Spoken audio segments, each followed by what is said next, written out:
चेतावनी के तौर पर कहना चाहता हूं, सरकार अपनी इस आदत में सुधार करे, वरना इसके परिणाम सड़कों में बहुत भारी होंगे। अगर मुसलमानों को, दलितों को आप लोग निकालने के बारे में सोचोगे और उनकी धार्मिक आस्था का अपमान करोगे तो ये हम लोग किसी कीमत पे बर्दाश्त नहीं करेंगे। 12 फरवरी को सदगुरु रविदास जी महाराज की जयंती है और 14 अप्रैल को बाबा साहब अम्बेडकर की, 11 अप्रैल को राष्ट्रपिता ज्योतिबा फुले। इनको मानने वाले लोग नए कार्यक्रम करना चाहते हैं। अभी जिस विचार की सरकार है सर, वो तो कोई कार्यक्रम कर लें, लेकिन अगर ये कार्यक्रम करना चाहते हैं तो इनको कोई छूट नहीं है और नई परमिशन नहीं मिल रही। खत्म करूंगा सर, अंत में थोड़ा सा और रह गया सर, इसको खत्म करूंगा। लेकिन सर मैं जानना चाहता हूं, क्या सरकारी पैसे पे एक ही धर्म का अधिकार है? दूसरे धर्म के धार्मिक आयोजनों पे अभी कुंभ में 7,500 करोड़ रुपए खर्च किया आपने। आप रविदास जयंती पे कितना खर्च करेंगे? आप 14 अप्रैल को डॉक्टर बाबा साहब अम्बेडकर जिनकी जय जयकार होती है उन पे कितना खर्च करेंगे? और उनके विचारों को आगे बढ़ाने के लिए आप क्या सहयोग करेंगे? ये सवाल बहुत बड़ा है। और अंत में सर, मुझे आपसे, आपके माध्यम से सरकारों को कहना है सर, क्या इस देश से दलितों, मुसलमानों, पिछड़ों, आदिवासियों को निकाल देना चाहती है सरकार?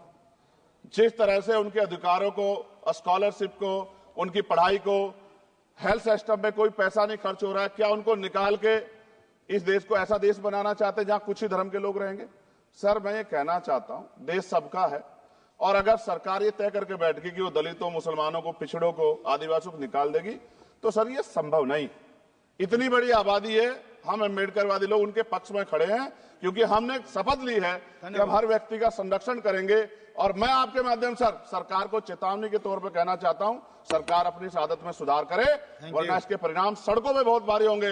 अगर मुसलमानों को, दलितों को आप लोग निकालने के बारे में सोचोगे और उनकी धार्मिक आस्था का अपमान करोगे तो ये हम लोग किसी कीमत पे बर्दाश्त नहीं करेंगे। मैं आपका धन्यवाद करूंगा सर, लेकिन साथ साथ मैं ये भी कहूंगा सर, और सर खत्म कर रहा हूं सर, 10 सेकंड में खत्म कर रहा हूं सर, आप आदेश करेंगे तो खत्म कर दूंगा। खत्म कर दीजिए, एक सेंटेंस बोलिए।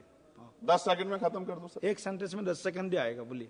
सर मैं बस ये कहना चाहता हूं कि सरकार सभी का ध्यान रखे और उनमें भी गरीबों का ज्यादा ध्यान रखे, क्योंकि सर अभी जेब कटाई हुई, 2800 रुपए का टिकट है सर इलाहाबाद का, 56,000 रुपए का था सर। मैंने मंत्री जी से कहा, तब जाके उन्होंने संज्ञान लिया, तब आधे रेट हुए। इसलिए कह रहा हूं, धर्म के नाम पे धंधा और लूट नहीं होनी चाहिए सर, इसकी जिम्मेदारी सरकार की। धन्यवाद सर।